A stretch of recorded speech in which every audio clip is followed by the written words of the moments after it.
Friends, episode 5 तक की कहानी आपको पिछले वीडियो में बता चुकी है, जिसका लिंक आपको हमें वीडियो सेक्शन में मिल जाएगा। तो चलिए फ्रेंड्स स्टार्ट करते हैं। पिछले एपिसोड में हमने देखा था कि सेंग पूरे ऑफिस को खाना ऑर्डर करने को कहता है, सिर्फ एक भोजन के लिए, और भोजन मेंग हुई को ट्रांसफ़र कर देता है, जिससे मेंग हुई बहुत खुश होती है। आगे जियांग डॉक्टर ताओ से मिलने जाता है तो डॉक्टर ताओ कहती है तुम्हारा तो नेक्स्ट वीक अपॉइंटमेंट है ना, तुम आज क्यों आए हो। तो जियांग कहता है जल्दी क्लासमेट रियूनियन होने वाला है। तो डॉक्टर ताओ कहती है क्लासमेट रियूनियन एंजॉयफुल इवेंट नहीं है, तुम्हें देखकर ऐसा लगता है कि जैसे तुम एक शौक पे जा रहे हो, क्या वहाँ तुम्हारी सीक्रेट क्रश भी होगी। तो जियांग कहता है नहीं। तो डॉक्टर ताओ कहती है सीरियसली तुम्हारा कोई क्रश नहीं है। तो सेक्रेटरी जियांग कहता है मेरा यूथ पूरा मजाक से भरा हुआ था। तो डॉक्टर ताओ कहती है डोंट वरी, तुम मुझे सब बता सकते हो। तो सेक्रेटरी जियांग अपनी पूरी स्टोरी बताता है, ये सब चीज़ मेरे सारे यूथ से स्टार्ट हुई है, मतलब मिडिल स्कूल से। मेरे सारे फ्रेंड्स के मुकाबले अन्य लड़कों के पास एंडम एप्पल था और उनकी वॉइस भी चेंज हो गई थी, लेकिन मेरी नहीं हुई, तो वो लोग मुझे सीसी कहकर बुलाने लगे। मैं एक थीन वॉइस के साथ बात करता था, तो मेरी बॉडी सॉफ्ट और नाजुक है, मैं बहुत कमज़ोर हूँ। जब भी मैं पीए क्लास में होता था तो सब लड़के 800 मीटर दौड़ लगाते थे, लेकिन मुझे लड़कियों के साथ बैठा दिया जाता था। जब न्यू ईयर शो हो रहा था तो अन्य लड़कों को प्रिंस सोल्जर वाले रोल दिए जाते थे, लेकिन मुझे स्नो वाइट का रोल मिलता था। जब मैं सीनियर हाई स्कूल में गया तब मेरे पास आखिरकार एंडम एप्पल आ गया था, लेकिन मेरे दोस्तों के चेहरे पर दाढ़ी आने लगी, लेकिन मुझे हर रात अपने गाल पर लहसुन का टुकड़ा रगड़ना पड़ता था, लेकिन फिर भी मेरे गाल पर दाढ़ी नहीं आया, उल्टा मुझे चोट लग गई। फिर जब मैं यूनिवर्सिटी में गया तो मेरी चेहरे पर आखिरकार दाढ़ी आ गया, लेकिन वे लोग फिर से पेड़ की बाल की बात करने लगे। तो डॉक्टर ताओ कहती ये सब पास्ट की बात है, अब तुम लोग बड़े हो गए हो, अब ऐसा कुछ नहीं होगा। तो जियांग कहता है मेरे दोस्त वैसे के वैसे ही हैं, कोई भी नहीं बदला है। तो डॉक्टर ताओ उसे जाने से मना करती है। तो जियांग कहता है वो मुझे हमेशा इन्वाइट करते, मैं हमेशा मना नहीं कर सकता। तो डॉक्टर ताओ कहती है तुम कार से जाना और अपना इंप्रेशन बनाना। आगे डॉक्टर सुई सेंग से मिलने जाता और उसे गुड न्यूज़ देता है कि डॉक्टर स्मिथ सर्जरी के लिए तैयार हो गए, और ये न्यूज़ तुम्हें खुद मेंग हुई को देना चाहिए, वो बहुत खुश होगी। इधर मेंग हुई मेकअप शो पर होती है और सेंग से बात कर रही होती, तो सेंग कहता है मेरा काम अभी तक ख़त्म नहीं हुआ है, थोड़ा और टाइम लगेगा। तो मेंग हुई कहती है सेक्रेटरी जियांग ने मुझे बताया था, तुम अपना काम करके आओ, मैं तुम्हारा इंतज़ार करती हूँ। आगे वहाँ कस्टमर आती है और प्रोडक्ट का दाम देखकर बहुत बुरा भला कहती है। तो मेंग हुई कहती है यह प्रोडक्ट अच्छा है, मैंने यूज़ किया है इसका सैंपल। तो वह कस्टमर एम्प्लॉय से सैंपल मांगती थी, तो एम्प्लॉय कहती है इसका सैंपल नहीं है। तो मैनेजर सू कहती है मेंग हुई झूठ बोलना बंद करो, तुम अफोर्ड भी नहीं कर सकती, यूज़ करने की बात तो दूर है कि। तभी वहाँ सेंग आता है और कहता है तुम गलत हो, इस प्रोडक्ट का सैंपल है। तो मैनेजर सू कहती है अगर है तो मुझे क्यों नहीं दे रहे हो। तो सेंग कहता है क्योंकि वह एक्सक्लूसिव प्रोडक्ट है और एक ही डिज़ाइन किसी के लिए है। तो मैनेजर सू कहती है तुम कौन हो। तभी वहाँ के एम्प्लॉय कहते हैं वेलकम मैनेजर सेंग, ये एलएस कंपनी के सीईओ हैं सेंग यी। अगर ये कहते हैं कि हमारे पास सैंपल है तो हम करते हैं, अगर ये कहते हैं कि यह एक सैंपल एक स्पेशल पर्सन के लिए तो ये है। तभी वहाँ से मैनेजर सू गुस्से होकर चली जाती। आगे सेंग मेंग हुई को डिनर पर ले जाता है, वहाँ सेंग मेंग हुई को डिनर ऑर्डर करने को कहता है। मेंग हुई मेनू में फूड के अमाउंट को देखकर कैलकुलेट करने लगती है और हर फूड पर अलग अलग बहाने बनाने लगती है। लास्ट में सबसे सस्ता खाना ऑर्डर करती है, तो सेंग महंगा वाला ऑर्डर करता है। तो मेंग हुई कहती है इसकी कोई ज़रूरत नहीं थी, इतना कौन खाएगा। आगे रेस्टोरेंट की 10th एनिवर्सरी होती है, इसलिए रेस्टोरेंट के वाले 3 लोगों को प्राइज़ देते हैं, जिसमें मेंग हुई फर्स्ट नंबर पर आती है और उसे गिफ्ट भी मिलता है, तो जो सेंग को डॉक्टर सुई ने ऑफिस में दिया था। ये सारे गिफ्ट की प्लानिंग सेंग की होती है। आगे वो लोग वॉक करते हैं और बात करते हैं। सेंग अपनी कोट मेंग हुई को उतार के देता है, तो मेंग हुई थैंक्स कहती है। सेंग कहता है क्या तुम ऑपरेशन कराने जा रही हो। तो मेंग हुई कहती है हाँ, मैंने सुना है कि डॉक्टर रियली में अच्छे हैं, इस टाइम हमारे कंट्री में ऐसी कोई तकनीक नहीं है जो मेरा स्कार मिटा दिया जाए। तो सेंग कहता है क्या तुम खुश हो। तो मेंग हुई कहती है ऑफकोर्स, मैं हमेशा फील करती हूँ कि मैं तुमसे मिली हूँ, पहले से भी ज़्यादा लकी बन गई। तो सेंग कहता है मैं अच्छा नहीं हूँ, तो क्या तुम्हें कभी स्कार के लिए तंग किया गया है। तो मेंग हुई कहती है नहीं। तो सेंग कहता है तुम मुझसे झूठ बोल रही हो। तो मेंग हुई कहती है ठीक है, मुझे आदत हो गई है, जब मुझे नहीं पता था कि मेकअप कैसे करते हैं मेरे चेहरे पे वो स्कार स्पष्ट दिखता था।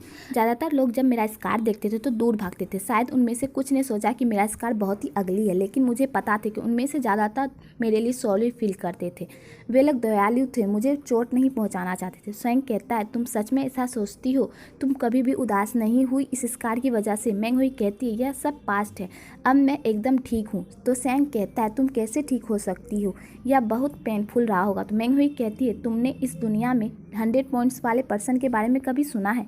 तो सैंग कहता है नहीं। तो मेंगहुई कहती है यदि लड़की को एक रिच फैमिली में पैदा होती है तो गुड पर्सनैलिटी, ब्यूटीफुल दिखती है एंड लक से होती है, फिर वह 100 पॉइंट्स वाली लड़की कहलाती है। लेकिन इस दुनिया में ऐसा कोई नहीं है जो परफेक्ट हो, इसलिए इस तरह की लड़कियां एग्जिट ही नहीं करती। लेकिन इस दुनिया में ऐसी लड़कियों को रखने के लिए भगवान ने उन लड़कियों के चेहरे पर थोड़ा सा मार्क बना दिया, जिनमें से 1 पॉइंट कटौती की गई। वे 100 पॉइंट से 99 पॉइंट्स में गिर गई, इसलिए वो कभी भी खुश रह सकती। यही कारण है कि मैं 99 पॉइंट वाली लड़की हूँ। वेल आगे मेंगहुई डॉक्टर ताओ के रेस्टोरेंट वाली पूरी बात बताती है और कहती है सैंग बहुत ही अच्छा है, क्या मैं उसे डिज़र्व करती हूँ और मेरे में क्या अच्छा है। तो डॉक्टर ताओ कहती है तुम ऑलरेडी ब्रिलियंट हो, तुम्हारी ऑनेस्टी, क्यूटनेस, काइंडनेस सभी कीमती है। तो मेंगहुई कहती है भगवान मुझ पर मेहरबान है, इसलिए उसने मुझे 2 कीमती गिफ्ट दिया है, एक तुम और दूसरा सैंग। तो डॉक्टर ताओ कहती है तुम सैंग की जीएफ क्यों नहीं बन जाती। तो मेंगहुई कहती है मैं ऑपरेशन तक का वेट कर रही हूँ, जब मेरा स्कार मिट जाएगा तब मुझे हाँ कर दूंगी और ज़ोर से कहूँगी मुझे पता है तुम मुझे पसंद करते हो और मैं भी। इधर मेंगहुई टीम मेंबर से एक दिन की छुट्टी मांगती है तो उसे मिल जाता है और वहाँ उसे पता चलता है कि वेवई की नाक की कंडीशन बहुत ही ख़राब है। आगे सैंग और डॉक्टर सुई ऑपरेशन रूम जाते हैं जहाँ पर मेंगहुई का ऑपरेशन होगा। तो सैंग कहता है सब ठीक होगा ना। तो डॉक्टर सुई कहते हैं तुम टेंशन मत लो, सब ठीक होगा। वेल इस सीन को देख के लगता है कि डॉक्टर सुई का भी कोई पास्ट है, शायद वो सैंग से रिलेटेड है। वेल आगे सैंग हॉस्पिटल फ़ोन करता है और पूछता है ऑपरेशन सक्सेसफुल हुआ कि नहीं। तो नर्स कहती है हाँ। आगे डॉक्टर सुई भी हॉस्पिटल जाते हैं और नर्स से पूछते हैं कि ऑपरेशन सक्सेसफुल हुआ कि नहीं और मेंगहुई को देखने जाते हैं, पर वहाँ मेंगहुई नहीं वही होती है। तो डॉक्टर सुई कहते तुम यहाँ क्या कर रही हो, अभी जो डॉक्टर स्मिथ ने ऑपरेशन किया वो तुम्हारा किया। तो वे कहती हाँ। तो डॉक्टर सुई कहते हैं डॉक्टर स्मिथ चाइना से आए थे सिर्फ एक ऑपरेशन करने के लिए और वह दोपहर में वापस चले जाएंगे।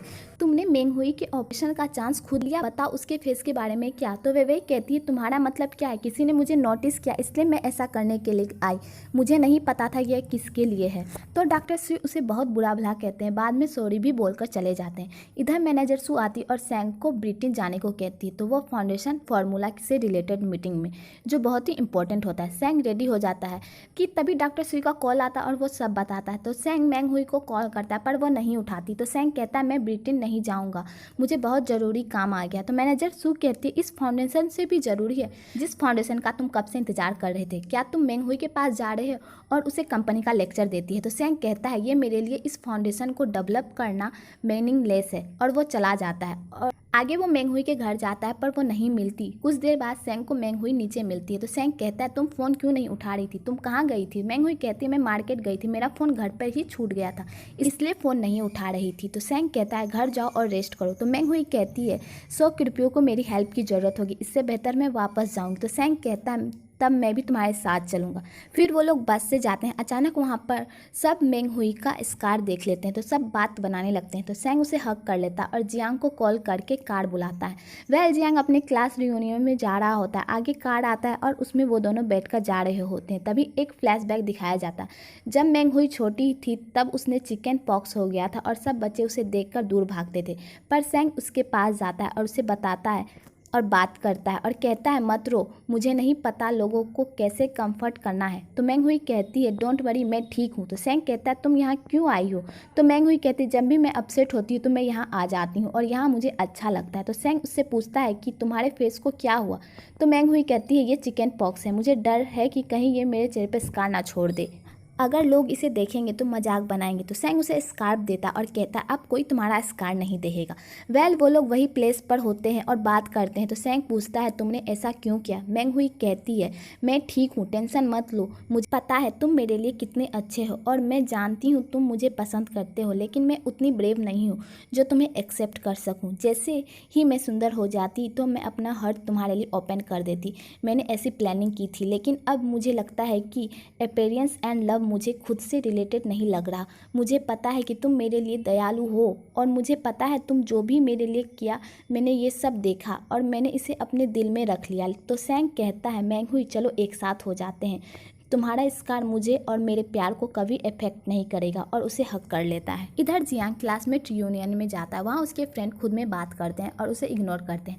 आगे जियांग सबको जूस सर्व करता है तो सब कहते हैं तुम वेटर बनने के लिए आए हो। फिर सब उसका मजाक बनाते हैं और कहते हैं तुम कैसे आए हो। तो जियांग कहता है बस से। तो उसके फ्रेंड कहते हैं क्या तुम्हारे पास कार नहीं है? मैंने सुना है तुम्हारा बॉस बहुत ही कंजूस है, क्यों पैसे नहीं देता?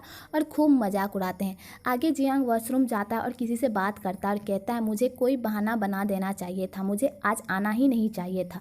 अगर मैंने सूट पहना है तो वो कहते हैं मैं लड़कियों की तरह प्रकट हुआ हूँ। अगर मैं शर्ट पहनता तो वो लोग कहते हैं इतने साल से एक ही शर्ट से काम चला रहे हो, कोई फ़र्क नहीं पड़ता कि वो लोग मुझे डिसमिस करेंगे। इसके अलावा मुझे इनका बिल भी पे करना होगा। आगे वो लोग सेंग के बारे में बुला भला कहते हैं तो जियांग कहता है हमारे बॉस अच्छे हैं। तभी वहाँ एक वेटर आता है और कहता है मैनेजर सेंग ने ये कार्ड दिया है जिससे आप कभी भी खर्च कर सकते हैं, इसका पासवर्ड भी नहीं है। तो जियांग बहुत खुश होता है और खुद को सबके सामने शो ऑफ करने लगता है कि सभी से देखने लगते हैं। यहाँ पर भी जियांग का चौपट बन जाता है।